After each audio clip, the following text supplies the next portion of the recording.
Hi there, week 5, day 2, and we continue our journey through Job. Today, chapters 29 through 32. Today in particular, I want to talk a little bit about Job chapter 29. In this one, Job looks back to the good old days when things were going well.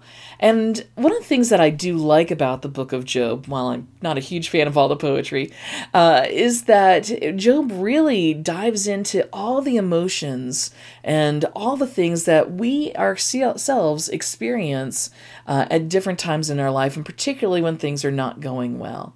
And I think that this tendency that we see in Job here in chapter 29 is one that a lot of us are familiar with. And certainly myself as a pastor, and particularly as an itinerant pastor, the church as a whole, worldwide, particularly denominational churches like what I am a part of, have experienced decline over the last 40, 50 years.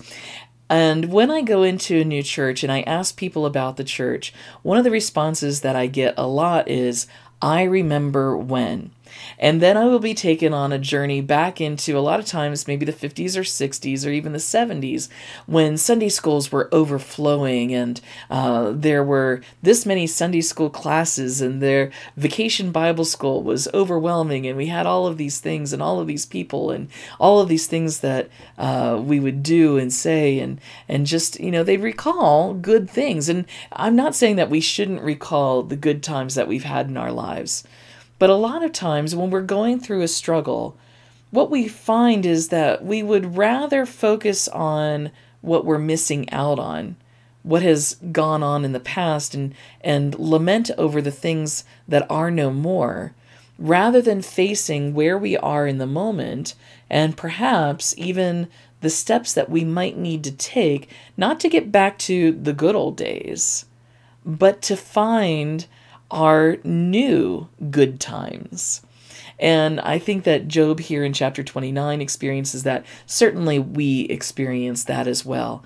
It's easier to go back and remember a time when everything was wonderful, because sometimes it's easier to envision that than to imagine that we could have good times coming up in the future. Right now, we're so focused in where we're suffering, where we're struggling, that we're having a hard time seeing that the future can be positive too, because it's not our experience in the moment.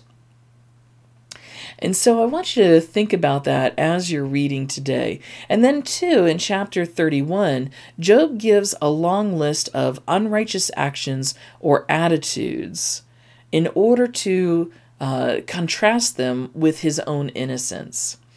And I think this is another place where we have a tendency as human beings to go as well. When things aren't going well, or when we are being faced with some of the things that we've done wrong in our own lives, instead of owning up to them or just admitting that we are in a place that sort of sucks right now, we complain because, what I've done, if I'm guilty of something, what I've done is not nearly as bad as so-and-so and so-and-so.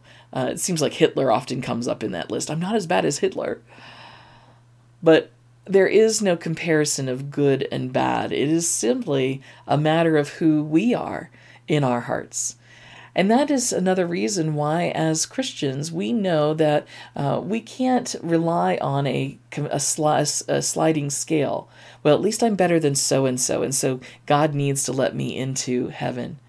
Instead, we recognize as Christians that all have sinned and fallen short of the glory of God, as we're told in Romans.